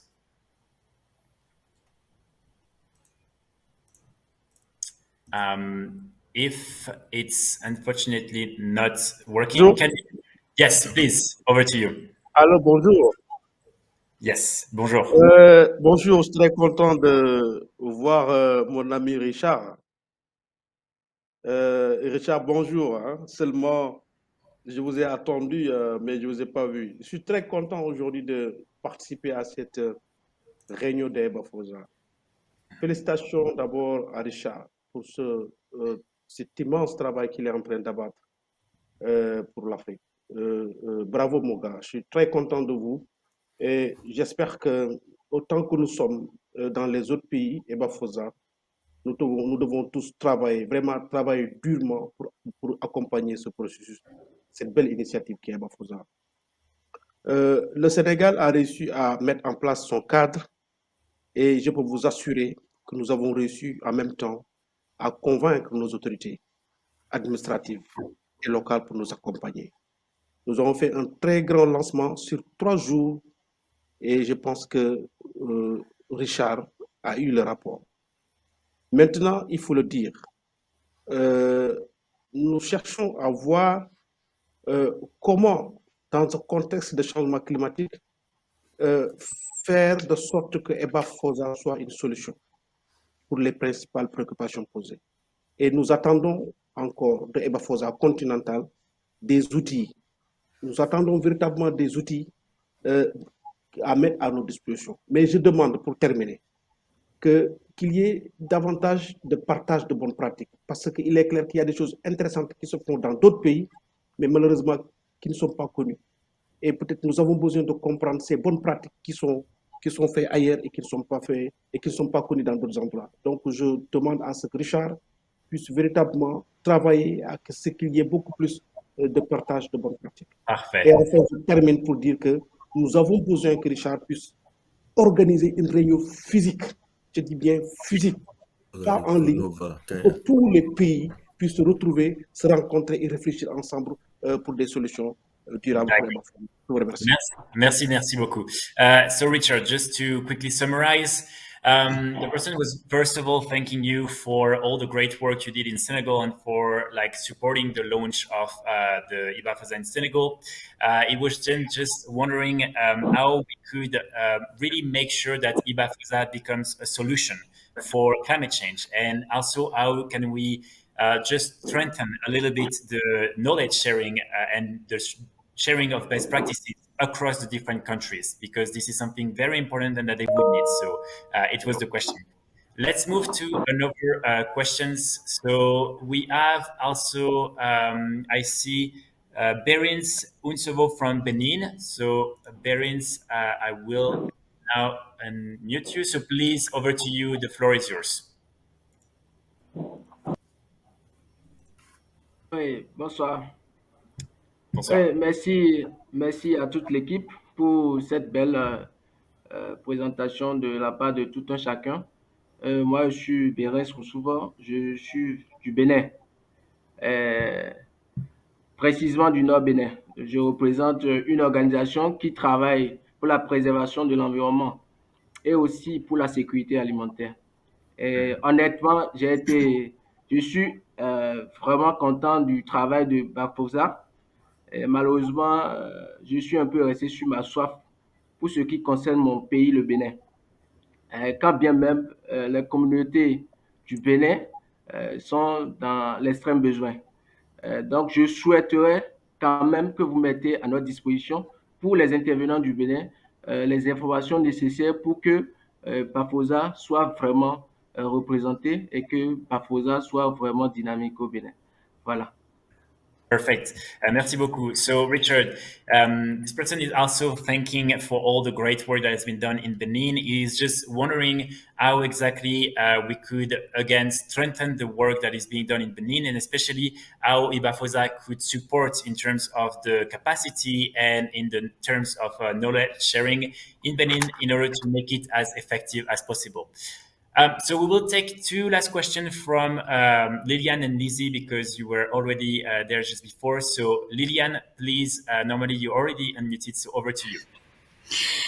Yeah, thank you very much. First of all, I really like to acknowledge the work of EBAFOSA in Uganda and EBAFOSA team. But my questions lie on the fact that EBA really has a very huge impact in solving food security issues in areas that are facing climate crisis. And here I would like to ask where exactly, if EBAFOSA is also working in areas such as the Elgon region, because I did my master's thesis there and I was assessing the landslides risk areas and the opportunities for nature-based solutions in reducing the landslides risks. And one of the major issue or one of the major thing that the communities arised was their inadequate awareness and knowledge on actually implementing on some of the water and soil conservation activities, to which I think EBAFOSA should be at least one of the core interventions under EBAFOSA team. And so I would like to know if at all the EBAFOSA team in Uganda is also working in the Elgon region, and how is it fostering implementation of EBA activities within the area. And also, as a researcher, I would like to know what are some of the opportunities that a young researcher can join with the EBAFOSA team in Uganda to work with them, and how do I join or become a member of EBAFOSA if at all I'm not working with any young organization team. Thank you very much. Thank you very much, Lilian. Let's take a last question from Lizzie from Nigeria. Please, Lizzie, you can unmute yourself and ask your question.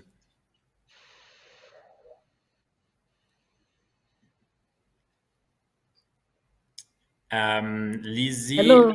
Yes, please. Yes. Thank you very much, and good afternoon, everybody. My name is Lizzie Ibine, the Vice President of Nigerian EBAFOSA and National President of Nigerian Women Agro-Allied Farmers Association. Since we took off some years back, precisely 2017, with the launch by the UNAP rep, Dr. Richard, we have been steadfast. We have grown our clusters. We have worked in the states, and that is not all. We have continued. In 2020, he had a short program for us to go to the states and review what the women and the youth are doing. And that program is demonstrating agriculture EBA-driven approaches, which we did 2020 and 21 with the support of EBAFOSA, UNEP, Arts and Africa Lead, and we reported on it.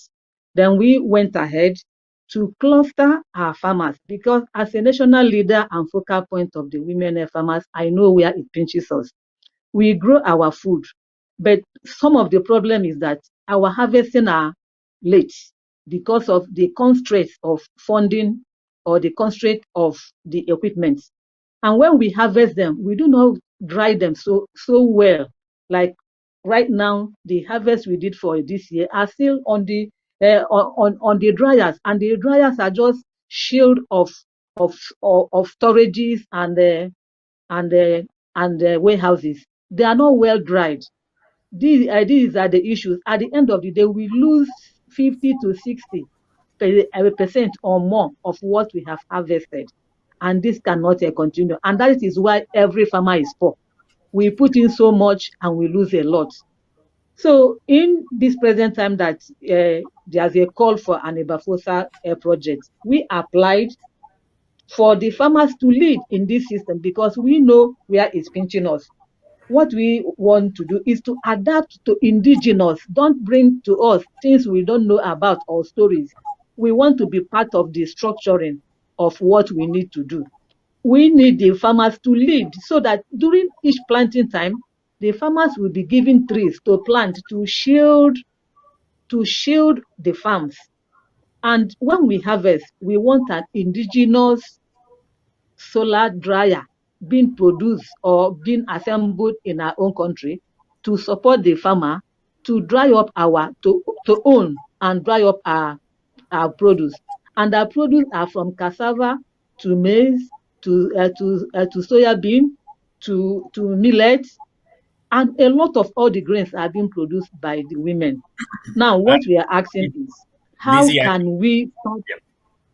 Yeah, please proceed with Have the you heard question. me enough? Have you heard me enough? Yeah. Please just proceed with the Because question. I have a lot in my mouth. I have Yeah, a lot. yes, we heard you. So Or you want please. me to stop? Yes, exactly. Thank you very much. Again, we need Okay. to move to the answers because we only have 8 minutes remaining. But thanks a lot. So, Richard, over to you. And just before we go to the answers, I see a lot of questions about how people can actually join the platform, Can I how say people can be something? part of EBAFOSA. So, if you can also just quickly mention how people can join the platform, that would be great. Over to you, Richard. Thanks. Yes, I heard someone saying, can he say something? Who is that? Is that you, Michelle? Unmute yourself, Michelle, and in 1 minute, please, so that I can. Yes, unmute yourself. Yes, I think we've lost. Thank you very much, Oscar, and thanks, colleagues. Thanks, Lindsay. Thanks for the great work you are doing with women. Amazing work. Excellent showcase that when we leverage on existing initiatives, we can be able to bring impact to scale. I think your question is a question that is actually applicable to the entire continent, especially sub-Saharan Africa, where losses, post-harvest losses, especially incurred by women who grow their food, cost the continent $48 billion US, and hard to then get solutions that are climate action solutions, like simple solar dryers that can help a mother in a village, becomes very, very important. And one of the aspects that EBAFOSA, and I will still say, EBAFOSA is not a project, it's a framework that brings each and everyone together, excellent solutions, ideas that can also be leveraged into the policy space to help provide incentives. And so from the minuscule and pockets of actions that young people are undertaking, like solar dryers and the data getting out of it, like you heard in Uganda, being integrated into Bureau of Standards, and there is currently a solar dryer standard that is being developed in Uganda as a result of the work of EBAFOSA, demonstrating that solar dryer can dry below the requisite moisture content of 12. That then means that that's a policy instrument. But what if this also get into policy to provide physical incentives to young people to then develop those solar dryer without taxes? That's how you can easily reach mothers in the village. So what I'm trying to say is that one of the approach of EBAFOSA is leveraging data to inform policies that can then provide tax incentives to incentivize uptake of these solutions and reduce the cost so that they can reach the community. That's one. Two is sharing this knowledge also inspire youth across different countries, where youth who are willing in Nigeria can learn from Uganda, can learn from Cameroon. And with the good work you are doing, Lindsay, it means that you've already laid the basis, and therefore leveraging on some of these, you can easily connect to the ground, and that is good, because if we don't look at it as an enabling space that bring data solutions to cross hybridize, then it becomes very difficult, because then we will get stuck in the project lens, which is what EBAFOSA tries to debug. The second is from Lillian, before I get to my good friend Barry. Lillian, yes, thank you. Karamoja, what is happening within the framework of EBAFOSA Uganda, and David should add to this, is it's not a project that needs to be everywhere, but I think the EBA lessons that have been learned that can then be able to be applied to reduce, you mentioned landslides in Mount Elgon. So one of the aspects is that providing alternative livelihoods of those who are displaced, right, can actually be able to prevent encroachment to forests. And that is what I think EBAFOSA Uganda has been doing, engaging young people to turn agricultural waste into fuel briquettes, which then help them put money in their pocket and food on the table. And so if more young people in Karamoja area are trained so that at least they can have alternatives not to encroach into forests, will then ensure that at least the cost of loss of vegetation and increased risk of landslide can also reduce. But the point is that the knowledge that is being generated from the pockets of successes can then inform policy to then provide incentives to upscale EBA actions in the Karamoja region. And how you can join as a research person, please go to www.ebafosa.org and register yourself and automatically volunteer and engage EBAFOSA Uganda to be able to be part of what they are doing and start researching on the actions that are there. So you need to voluntarily volunteer yourself to become an EBAFOSA actor. Then to Benin. Yes, Michelle, I'll give you, let me just finish, then I'll give you the floor for 1 minute. Then Benin's good point. It was answered before. Knowledge sharing about EBAFOSA Benin. This is part of it, and a lot of this needs to be done. Then Mamadou Barry, thank you very much. Good work you are doing in Senegal and driving amazing work there. Your question was threefold. First, we need to strengthen knowledge sharing. I think this is one of them. These forums need to happen more oftenly. Second, the different aspects that are happening on EBA, on turning waste to fertilizer and developing solar dryers and engaging in actions that are related to coastal EBA, which I know you are doing excellent with that in Senegal, and providing alternatives to communities could actually continuously get shared as we move forward. Yes, Michelle, you were to come in. Yes, permit me to say it in French. Alors, yes, je voudrais dire 1 minute. Yes. Allez-y. Oui, je voudrais dire, il y a eu une question sur le beekeeping. Mais je voudrais dire que ici au Cameroun, ce que nous faisons, nous prenons l'élevage en général, que ce soit beekeeping, que ce soit l'élevage, parce que ça nous permet, n'est-ce pas, pour le beekeeping, d'avoir un peu plus de production. Pour les autres animaux, d'assurer la sécurité alimentaire, mais surtout de produire la matière première pour faire les biofertilisants. Maintenant, pour les jeunes, qu'est-ce que nous faisons? Pour les jeunes, nous avons deux entrées. Il y a ce que nous appelons les ambassadeurs et les champions. Les ambassadeurs, en réalité, c'est ceux qui sont forts dans le lobbying, l'advocacy et tout ça, dans le sens de EBA. Et puis, les champions ont vraiment des I think we lost Michelle, but it was, talking about. Michelle, yes, you're back. Et okay, la troisième chose, c'est les TIC, l'utilisation de TIC, n'est-ce pas, pour l'agriculture. Et je pourrais revenir dessus. Il y a les TIC pour la commercialisation, il y a les TIC pour les gestions, il y a les TIC pour les formations, et puis il y a le TIC pour le crowdfunding. Et en dernier, je voudrais souligner deux termes. J'ai utilisé le terme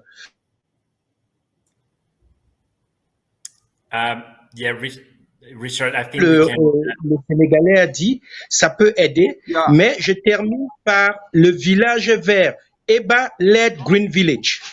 Ça, ce sont des termes que nous utilisons, EBA-led Green Village. Je pourrais revenir en gros dessus, mais ce sont des villages où on produit avec EBA, on transforme avec EBA et on vend avec EBA en utilisant aussi les TIC. Merci. Yes, thank you very much, Michelle. I think, Oscar, what we need to do, a question was asked to Simon. He has joined back. If we give him 1 minute, and there was a question on Karamoja in Uganda, David needs to answer in 1 minute. So if we can spare 2 minutes, David, yes. 1 minute, and Simon 1 minute, and then we'll run up. Yes. David. Thank you so much, Doctor, and the organizers of this event. The question was for the first of the Karamoja was on beekeeping. Yes, I mentor my brother Boniface. You call me. I know we are in touch with you. But another question from it was about Mountain Elgon. Elgon region normally experiences landslides and also floods, and we have seen a number of people who have died due to the landslides. And my sister, what we shall do is I've shared our link as EBAFOSA Uganda into the chat.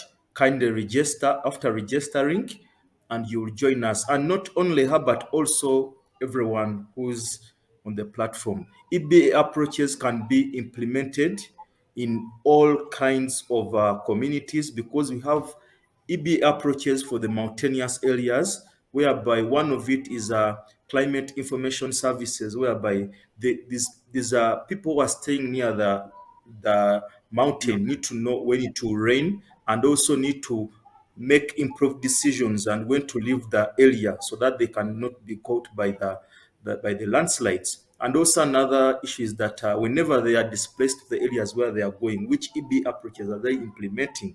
For example, normally we can integrate more like improved seed varieties, drought-resistant varieties, early maturing crops. For example, they can engage in cassava, which is a long, at least it can provide for them to grow. Thank you very much.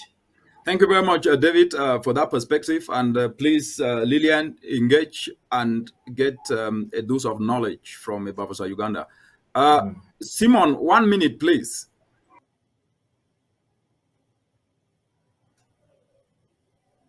Yeah, if Simon is not there, Oscar, over to you, then we start to run up. Okay, yeah, perfect. Well, thanks a lot, Richard, and thanks a lot, everyone, for joining today's forum. I know we were not able to answer all the questions. I see that there are so many questions in the chat, and I see that some people are still their hand raised. So what we will do is we will go through all the questions and answer by email individually all these different questions. So please expect something from us later. When it comes to joining EBAFOSA, and I think a lot of people in today's forum were very interested about knowing more about how you can join EBAFOSA.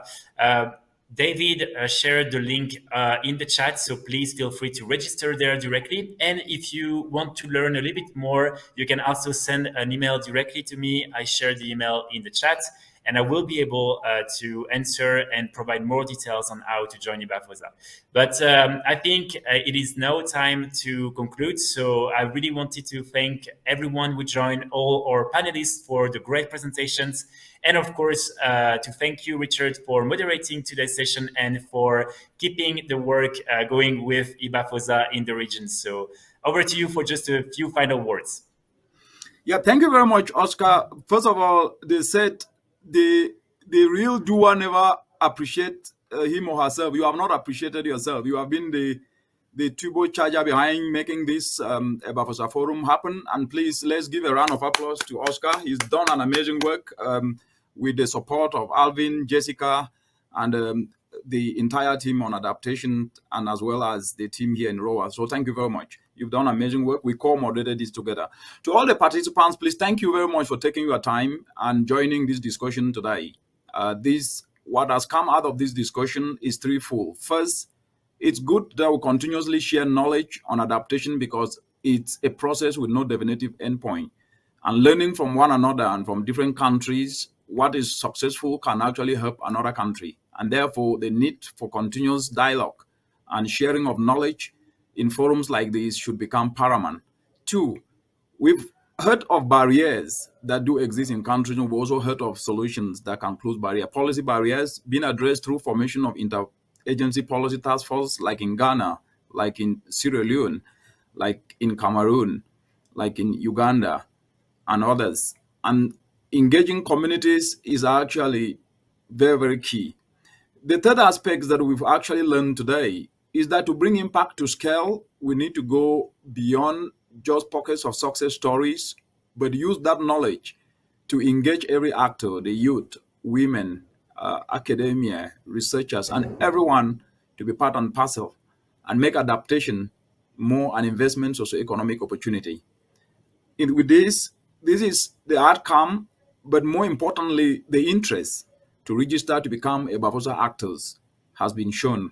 And we hope that everyone who joined in today and has not been registered should be able to register using the link that has been shared, www.innovativevolunteerism.ebafosa.org, because then you can either share or learn, and of course, get to know what is happening, because Africa's vulnerability to climate change is highly impacted as a result of lack of socioeconomic opportunities, which adaptation implemented through the investment lens can create those opportunities. With these few words, on behalf of my colleagues from UNEP and my own self, we thank you all very much And thank you for tuning in. Let's stay in touch as we drive EBA from the lens of socioeconomics. Bye-bye. Thank you, everyone. Bye-bye. You can all exit by using the logout button on top left of your screen. Thanks, everyone. Bye.